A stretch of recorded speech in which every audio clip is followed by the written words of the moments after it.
Você, meu amigo, minha amiga, que ainda é professor de arquitetura e urbanismo, ou deixou de ser professor como eu, ou a profissão te abandonou, ou você que ainda é estudante de arquitetura, está precisando de uma boa indicação de um livro para pensar cidades atuais, ou mesmo as urbanizações que estão sendo feitas e a construção das paisagens a partir dessas urbanizações, tem aqui uma dica muito boa de um livro que eu conheci faz um tempinho, que chama Urbanización, Paisajes Comunes, Lugares Globales, do Franceschi Munhoz. Foi um livro publicado pela Gustavo Gidili, né? Não tem uma versão em português. Esse livro eu comprei num congresso de arquitetura faz tempo, até acho que uns 6, 7 anos, se não me engano, mais ou menos. O livro é uma edição de 2008, salvo engano. Deixa eu conferir.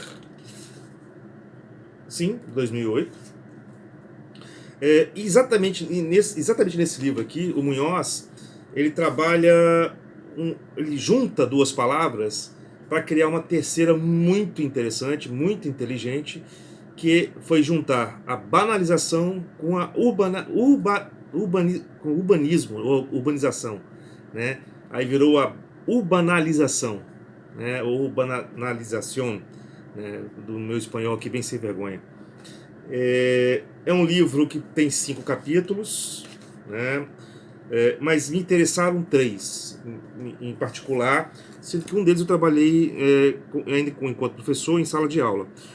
Eu vou falar aqui desses 3 capítulos. O primeiro, que são 1000 territórios em deconstrução. O terceiro, que é exatamente o título do livro, Urbanização, ou Urbanização. E o quinto e último capítulo, que são as Banalscapes, né? As paisagens da urbanização. Ele cunha aqui 2 termos, né? Ele trabalha com 2 termos que eu acho que são fundamentais aqui nesse livro e nas discussões contemporâneas das cidades, que é essa banalização, né? Dos espaços que vão se repetindo, sendo copiados, dos usos que vão sendo copiados ao longo de várias urbanizações novas ou dessas últimas décadas, e como essa banalização desses espaços repetitivos ou repetidos criam paisagens banais, ou as banal escapes. Esse primeiro capítulo ele trabalha bastante a questão da conceituação, ele meio que contextualiza o termo, né, a questão da banalização, com todas as discussões ligadas à cultura e economia. Já nesse terceiro capítulo, ele trabalha literalmente o conceito de urbanização, né, desse urbanismo banal. E no quinto e último capítulo, ele meio que fecha mostrando que essas urbanizações banais estão criando paisagens banais, né? Que uma coisa é consequência da outra, que paisagem e urbanização estão muito interligadas, são disciplinas interligadas, algo que eu já venho falando aqui há muito tempo, né? E a urbanização também é cheia de arquiteturas tanto quanto banais quanto são essas urbanizações. Nesse capítulo 1, né, os 1000 territórios em deconstrução, né, ele começa falando, ele contextualiza esse novo conceito, né, que ele trabalha aqui, né, ou esse conceito de banalização da urbanização, a partir da própria mudança econômica que as cidades sofreram nas últimas décadas, né, dessa saída do capitalismo fordista, daquela ideia de cidade como produtora de produtos industriais, e na medida que essas próprias indústrias que usavam a cidade como base foram saindo das cidades, das grandes cidades, e se espalhando pelo território, e também como esse território também se espalhou junto, né, as coisas caminharam juntas, né, essas grandes cidades tiveram que se reinventar. Então, já que as indústrias não eram mais o foco econômico dessas cidades, elas passaram para um outro tipo de, de, de produção econômica, né, baseada nos serviços, né? Então, as cidades pós-industriais mudam o seu próprio ritmo econômico, a sua própria função econômica para sobreviverem, já que as indústrias estão saindo do centro e procurando novos lugares ou outros lugares de espaços urbanos muito mais flexíveis, já que em grande maioria são territórios ou tecidos ou malhas antigas, sem muita capacidade de mudança ou alteração, enquanto que os subúrbios, né, ou as cidades periféricas ou outros centros fora das grandes capitais possuem ainda um tecido mais flexível, mais adaptável a essas novas funções industriais. Bom, essa desindustrialização traz também o esvaziamento do espaço urbano, né? Em um primeiro momento, uma perda do próprio centro, das cidades centrais, da sua importância, mas isso dura muito pouco, já que junto com essa industrialização chegam serviços, e os serviços precisam de uma infraestrutura muito poderosa, principalmente de comunicação, né? E as cidades centrais, as antigas cidades centrais, os antigos centros, já têm pelo menos uma base dessa infraestrutura necessária implantada. Então, no final das contas, os centros urbanos não perderam, os grandes centros urbanos, não perderam a sua importância, porque exatamente essa infraestrutura já instalada nelas fez com que elas mantivessem a sua hegemonia, de certa forma, dentro do círculo urbano, ou do seu círculo urbano periférico, né, como áreas centrais importantes, que dali emanam todas as redes, os fluxos, né, as linhas de telecomunicação, toda essa parafernália de infraestrutura que já tem uma base instalada, né, nesses grandes centros. Ao mesmo tempo, ele fala que essas transformações da cidade industrial para pós-industrial também vem acompanhado de uma mudança no caráter da sociedade, no caráter de consumo. Antes, enquanto cidades produtoras de produtos industriais, a própria sociedade era vista como uma sociedade de consumo de massa. Com a saída dessas indústrias dos centros, dos grandes centros, indo para as periferias, o próprio foco, o próprio modo de viver do consumo muda. Ele deixa de ser um consumo de massa e vira um consumo individual, fragmentado e individual, e especializado, né? E a própria cidade começa a se ajustar a essas novas demandas, né? E o próprio tecido urbano, a própria construção do espaço urbano começa também a ser modificado por conta dessas mudanças econômicas e societárias, né, de sociedade. Esse momento da pós-industrial, que também vem atrelado a um capitalismo tardio, né, ou a esse capitalismo neoliberal, ou como um outro autor, Mark Fisher, que já falei aqui em vídeo anterior, chama de realismo capitalista. Ele também ele traz um novo tipo de economia que não necessita concentrar nem infraestrutura, nem força de trabalho, nem capital em um mesmo lugar, e que, em troca, aproveita as vantagens da dispersão dos usos urbanos do solo pelo território.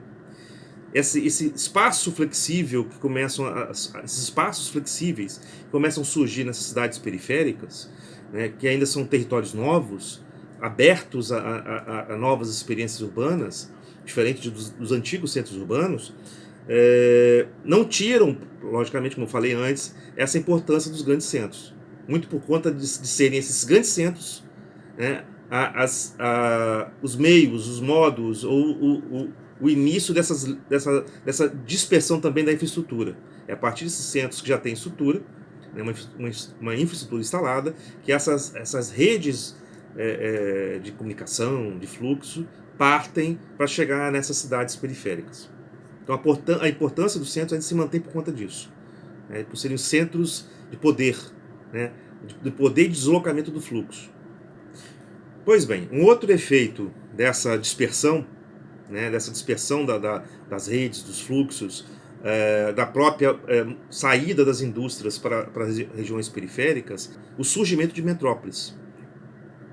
O que seriam, por exemplo, metrópoles, um conceito aqui do Munhoz? São grandes conglomerados territoriais, não necessariamente contínuos no espaço, capazes de definir políticas,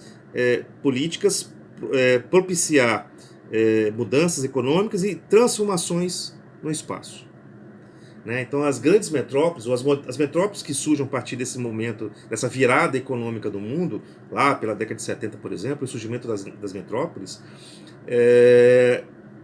cria esse espaço, que não necessariamente é um espaço contínuo, de tecidos urbanos interligados, mas que tem a sua conexão para outros meios, principalmente pelos fluxos. Fluxos de pessoas, fluxos econômicos, fluxos de telecomunicação ou de informação, fluxo do dinheiro, que vai e volta, vai e vem entre essas cidades. Né? Ele continua desenvolvendo essa ideia. Ao mesmo tempo, só para fechar aqui, ao mesmo tempo, essas metrópoles, ou essas cidades agora, que ganham uma outra importância, também começam a entrar numa outro tipo de rede. A rede agora não se limita às cidades vizinhas, mas agora uma rede de cidades pelo mundo inteiro. As telecomunicações ou as comunicações ligadas à informática ajudam nessa conexão, nessa interligação entre as cidades em diferentes partes do mundo, né? E também há uma questão do surgimento de uma cidade que o autor chama de cidade multiplicada, ou cidade híbrida, né? Um conceito dele. É uma cidade que tem uma nova centralidade, né?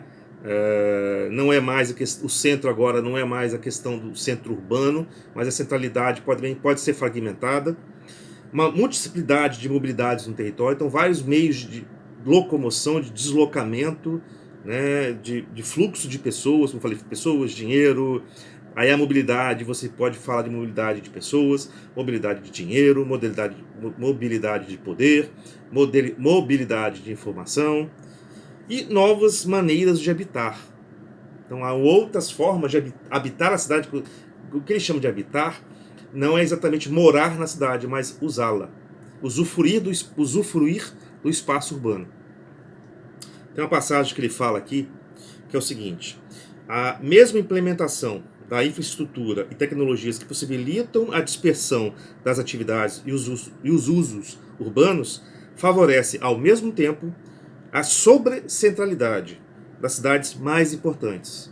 Então essa sobrecentralidade não se limita mais ao espaço físico antigo, tradicional da cidade, das grandes cidades, mas ele pode se espalhar por outras cidades também, se fragmentar.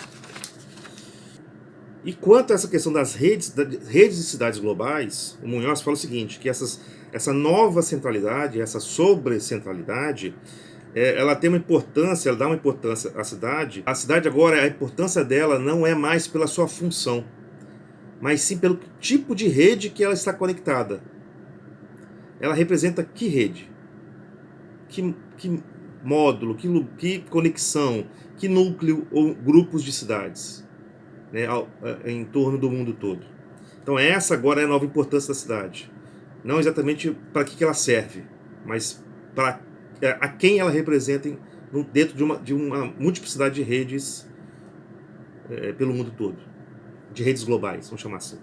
E essas redes, ou essas cidades, né, que formam essas grandes redes globais, elas têm duas características muito marcantes. Primeiro, os novos fluxos, né, que são esses fluxos do trabalhar, do morar, do usar os serviços da cidade, diferentes em uma região metropolitana, e também um novo tipo de tempo. O tempo agora não é mais o tempo histórico, mas sim um tempo global, o tempo mundial, o tempo real. As cidades são conectadas agora não pela sua história temporal, mas pela velocidade de conexão entre elas, ou pela velocidade de troca de fluxos. Então o tempo tem que ser real. Essas metrópoles que vão surgindo ao longo do último século XX, né, lá depois da década de 70, por exemplo, como fala o autor aqui, o Munhoz, são metrópoles de primeira, segunda ou terceira geração. A primeira geração ainda eram metrópoles onde os moradores residiam nas cidades, né, nessas cidades. Já as metrópoles de segunda geração, não necessariamente esses moradores moram nas cidades. As pessoas que usufruem do espaço urbano, não necessariamente são moradores e nem visitantes, né? Eles podem ser um ou outro, né? Ou consumidores também, né? E na terceira geração, você já tem uma nova classe, né, de usuários da cidade, que são usuários especializados, que eles usam espaços específicos ou lugares específicos da cidade. Então é um uso fragmentado, né? A cidade não é mais uma totalidade, mas fragmentos de funções diferentes ou de usos diferentes. E nessa questão do uso, né, essas formas de uso diferenciadas que vão ocorrer nessas metrópoles de gerações diferentes, ele aponta um tipo de figura interessante, né, um novo flaner. Aquela figura que Baudelaire falava ali, apresentava ali, ou criticava ali no final do século XIX, meados do século XIX, final do século XIX, a pessoa que vagava pela cidade sem objetivo, né? Ela simplesmente vagava, né? Dentro daquela massa de pessoas, da multidão que toma conta dos espaços novos da cidade, da Paris do século XIX. Aqui eles chamam de territoriante. Esse territoriante é uma pessoa que só vai frequentar esses espaços específicos, né? Então ela é um vagante, uma pessoa que vaga pela cidade, mas de forma muito objetiva, de um lugar a outro, né? Ele não vaga de forma sublime pela cidade, se espantando com a sua grandeza, com a sua modernidade ou as suas novidades. Pelo contrário, ele vai e volta, sempre indo e voltando para lugares específicos. Bom, já no capítulo 3, o capítulo que marca o título desse livro, né, a urbanização, ele ele dá um conceito de banalidade. O que é a banalidade? Ele explica aqui de forma muito sucinta e rápida, né? É a condição de nossa sociedade contemporânea intimamente vinculada à cultura e ao consumo de massa, né? Então, tudo que é consumido de forma massiva, né, tem a tendência de se tornar algo banal, porque todos consomem a mesma coisa. É um consumo em comum, né? Então, ele se banaliza. E aí, nessa banalidade, ele fala de dois sistemas que eles chamam de coordenadas, de orientação, né? Que é o sistema, essa banalidade acontece por um sistema de gosto, né? Um gosto que se constrói de forma comum, e um sistema de brilho, né? Que aí está ligado muito à questão dos shows, do espetáculo, do grande espetáculo que vai marcar boa parte das cidades, desse tipo de cidades no século XX. Ao mesmo tempo, esse gosto, aí ele começa a destrinchar essas características, né? Esse gosto é marcado por dois elementos, um de energia e outro de diversão. E já o sistema de brilho, pela suavidade e pela limpeza. Esses quatro elementos, a energia, a diversão, a suavidade, a limpeza, são as marcas da banalidade urbana, né? E ele começa a explicar isso, né, a partir de alguns autores, principalmente o José Luiz Prado. Aí ele cita aqui uma passagem do Prado. Tudo que constitui, tudo que contribui para fazer a vida mais brilhante, ou seja, mais limpa e suave, contribui para fazê-la menos saborosa, ou seja, menos energética e divertida, e vice-versa. E aí o Munhoz explica, a partir desses quatro elementos, o que seria essa urbanização. É o modo em que as formas de pensar, projetar e, finalmente, habitar a cidade são integradas nas coordenadas do sistema do sabor e do sistema do brilho, os dois grandes sistemas, né, de onde vêm aqueles quatro elementos. Ambos sistemas tratam de incorporar toda a forma possível de cidade no banal, dentro do banal, do que é banal, toda a forma urbana que vale a pena ser projetada, ser pensada e, finalmente, habitada. Então, esses grandes sistemas de coordenadas também ajudam ou fazem esse trabalho de juntar tudo o que é banal na cidade num grande conjunto. E aí ele dá alguns exemplos, né, de fenômenos urbanos que acabam criando essa banalização do espaço urbano. Primeiro, ele começa de forma crítica a falar desses fenômenos, né, e seus efeitos dentro do espaço urbano.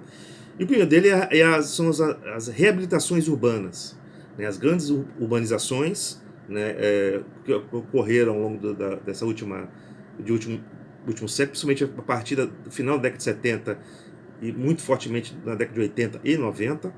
Então essas reabilitações urbanas são lugares especializados, orientados para o consumo e as atividades relacionadas com o ócio, a cultura e o turismo, ou o turismo global. Turismo global.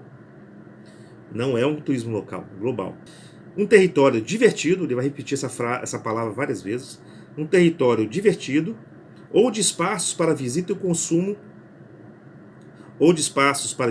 o consumo, que proliferam em uma sequência comum que inclui museus, galerias, livrarias, cafés, etc. Ou seja, você tem nessas grandes cidades onde ocorreram essas grandes reabilitações, reformas, reurbanizações do espaço urbano, elementos que vão se repetindo, né? Funções que vão se repetindo, espaços públicos ou privados que vão se repetindo, como os museus, as galerias, as livrarias, os cafés, os grandes parques e por aí vai, né? Depois temos também as renovações urbanas, que são espaços convertidos em ilhas autossuficientes, com um funcionamento independente em relação ao resto da cidade. Também são lugares de acúmulo de espécies de ócio e consumo, né? Mas, ao mesmo tempo, trata-se de um lugar limpo, seguro e de fácil leitura e orientação, né? Então você vai perceber nessas urbanizações de várias cidades ao longo dessas últimas décadas, essas características muito marcadas, como literalmente partidos urbanísticos. O espaço tem que ser muito limpinho, tem que ser muito seguro, muito iluminado, com muito brilho, com muita diversão, com muito ócio, né? E essas coisas vão se repetindo em programas que não necessariamente são literalmente iguais, mas são muito parecidos. E o autor ainda apresenta dois outros exemplos, né, desses espaços, as novas áreas que vão surgindo na cidade com esse caráter banal, né, de espaços comuns. Primeiramente ele falou das reabilitações urbanas e renovações urbanas, e além delas tem os espaços comerciais, que também acabam se repetindo, né, ao longo de várias cidades.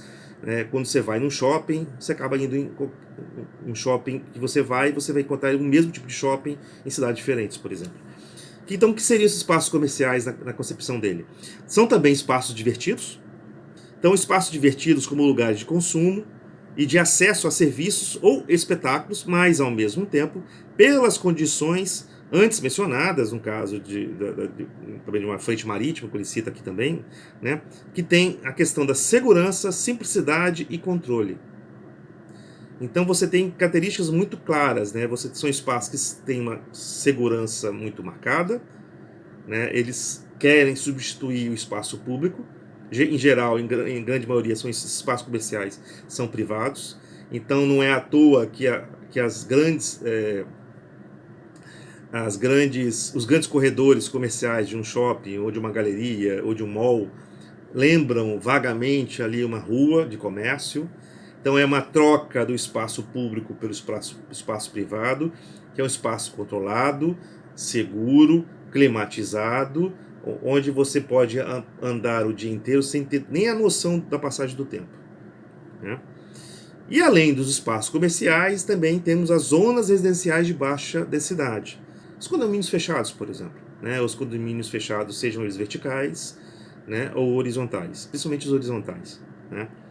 São espaços também, de novo, divertidos, associados à ideia de férias ou fim de semana.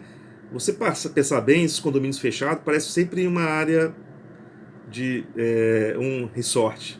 Você não está indo morar num bairro, né? Você está indo morar num resort, né, que lembram as férias. Aí ele cita os exemplos dos subúrbios da classe média americana e a cidade jardins da burguesia europeia. Logicamente a gente vai encontrar isso aí por várias cidades do mundo. Aqui no Brasil, então, os condomínios fechados são muito característicos assim, né?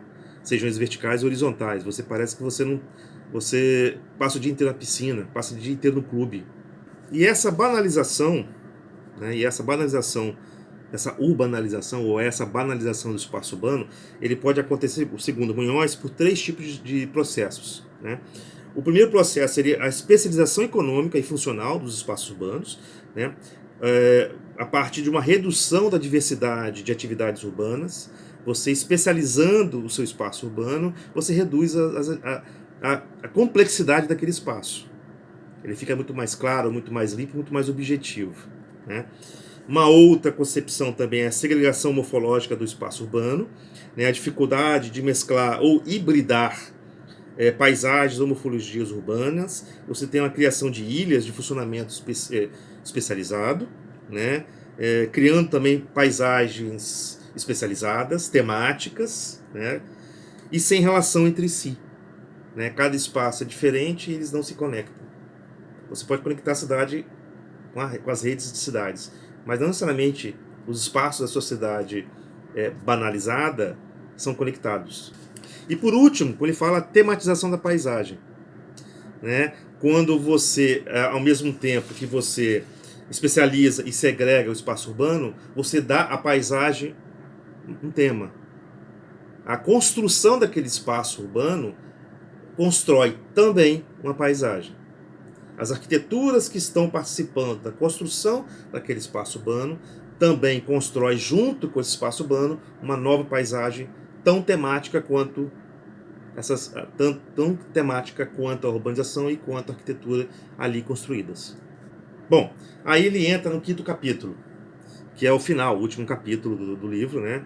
Que é basicamente um fechamento, onde a consequência dessa banalização do espaço urbano é também a banalização das paisagens, né? Você banaliza os usos, né, a própria arquitetura, a partir de usos comuns entre cidades. Elas influenciam no próprio uso do espaço urbano e, por consequência, também banalizam esse conjunto, né? A arquitetura banalizada com o urbano banalizado também constrói uma paisagem banalizada. E aí ele dá alguns conceitos, né? Ele fala da questão da globalidade e diversidade que se entrelaçam nesse processo. Criando, você cria essa rede de cidades que ao mesmo tempo são globais e querem ser diversas, mas ao mesmo tempo a diversidade é feita por espaços comuns. Você muda um item ou outro, mas no final das contas é a mesma coisa. É o mesmo McDonald's, né? É o mesmo cheeseburger em qualquer lugar, né? É o mesmo sabor em pó. E essa banalização da paisagem, o que ele chama de urbanal, né? Esse urbanal na paisagem é feita por 2 processos, ou se apresenta por 2 processos importantes, que é o espetáculo e o simulacro. Aí ele puxa por filósofos, né, alguns filósofos que tratam desses assuntos específicos. E aí ele desenvolve todo um conceito a partir desses filósofos, principalmente da questão da simulação, dessa construção de imagens, né? A cidade agora, a realidade tem que ser superada, tem que ser refeita, reconstruída, e na medida que você pega essa imagem e replica ela em outros lugares, você começa a criar simulacros, né? Essa que eles chamam de hiperrealidade, né? Juntando aqui os conceitos de Guy Debord com Baudrillard, com Jean Baudrillard. E aí você reconstrói as imagens das cidades que vão repetindo imagens, repetem funções arquitetônicas, repetem espaços públicos ou privados, urbanos, tematizam a paisagem, e essa paisagem também é feita por imagens. A construção dessas paisagens é feita a priori por imagens. Uma paisagem é uma delimitação do que você está vendo. É o primeiro conceito de paisagem. O que você delimita no todo, você enquadra no seu campo de visão e ou aquilo lhe atrai de alguma forma, você pode chamar aquilo de paisagem, né? E isso influencia diretamente também na imagem dessas cidades que estão surgindo agora, nessas reurbanizações, reabilitações, nessa tematização das paisagens. E aí ele puxa para uma definição, né? que se o espetáculo remete ao tempo, né, se o espetáculo remete ao tempo, ao momento, a urbanalização remete ao território, ao lugar em que a mercadoria, as trocas de mercadorias têm conseguido a ocupação total da vida social. Então, viver numa cidade é viver sempre fazendo trocas, comércios, consumo, né? É sempre estar em constante consumo, seja consumo de imagens, seja consumo de informações, seja consumo de objetos comuns, né? Então essa troca, essa mercância que eles chamam assim, é a imagem, né? Poderíamos inclusive dizer que também é a paisagem, e o lugar dessa imagem é a cidade, né? Então essas imagens que se replicam, essas paisagens que se replicam de cidades em cidades que estão ligadas em rede, né? São também, têm seu lugar na cidade. Então ele fecha essa parte do livro, esse capítulo, dizendo que as banalscapes constituem morfologias urbanas que não possuem essa relação com não necessariamente possuem uma relação com o território, né? Elas estão fora dessa relação direta com o território, elas são independentes, autossuficientes. A relação delas com o restante da cidade não necessariamente precisa acontecer, né? Mas elas acontecem de uma cidade para outra. Você vai enxergar essas paisagens ou vai identificar essas paisagens em cidades diferentes, mas não necessariamente tem essas paisagens internamente tem relação com o restante da cidade onde ela está inserida. Reproduzem, independentemente do lugar de suas características, esse tipo de paisagem, né? Então elas são reprodutíveis, né, em cidades diferentes por todo o mundo. Nessa produção da paisagem, a estandartização dos critérios morfológicos mostra como a arquitetura e o desenho urbano utilizam estratégias e metodologias concretas para dar lugar a um gênero de paisagem como paisagem que na realidade não pertence a esse mesmo território. Bom, gente, já está muito longo esse vídeo. Para ir para os coleguinhas aí que se interessarem, recomendo esse livro, coleguinhas e estudantes. Então, Urbanización, Paisajes Comunes, Lugares Globales, do Francesco Munhoz, editado pela Gustavo Gili, no ano de 2008. Tá? Eu vou botar a referência bibliográfica na descrição do vídeo. Quem estiver interessado, tá aí a minha dica, nosso programa aqui, Leitura de Arquiteto. Falou?